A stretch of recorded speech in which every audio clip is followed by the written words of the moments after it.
Tama nga kayo, tatay ni Dara may asawa na, ito kaya ang dahilan kaya hindi makauwi-uwi ang tatay?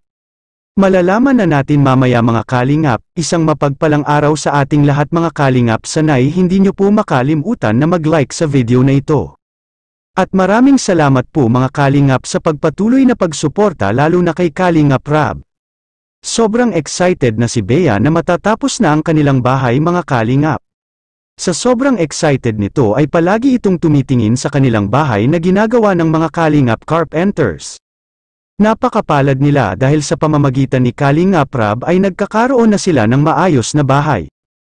Lalo pa at hindi mapagkatiwalaan ang dati nilang bahay mga kalingap dahil napakadali lang nitong looban kung may magbabalak man sa kanila. At talagang wala silang kalaban laban mga kalingap kung may mga masama man na tao. Kaya ngayon ay masasabi na nating meron na talaga silang seguridad mga kalingap kapag natatapos na ang kanilang bahay at payapa at panatag na silang makakatulog na magkakapatid. Ito ang magsilbi sa kanilang dalawa na protection sa mga masasamang tao mga kalingap dahil ang ginawa na pabahay ni Kalingap Rab para sa kanila ay napakatibay at konkreto ito.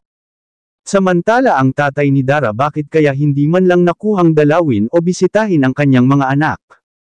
Na si Dara at Bea, naisabi ni Dara kamakailan mga kalingap sa blog ni Kalingap Rab ay ang tatay ni Dara ay ni minsan hindi ito naipakita na mahal niya si Dara mga kalingap kaya hindi siya umuwi dahil hindi niya mahal ang kanyang mga anak.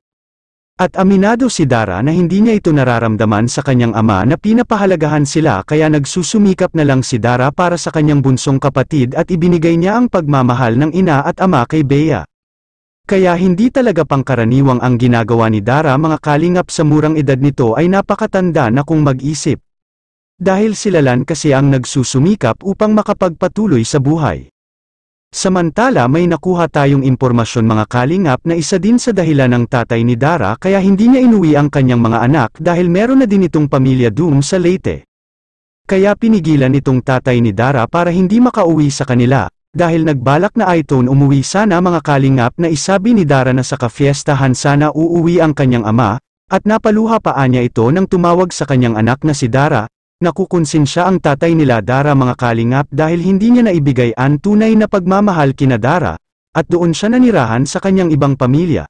At anong masasabi niyo po mga kalingap tungkol dito? Please comment and God bless you all.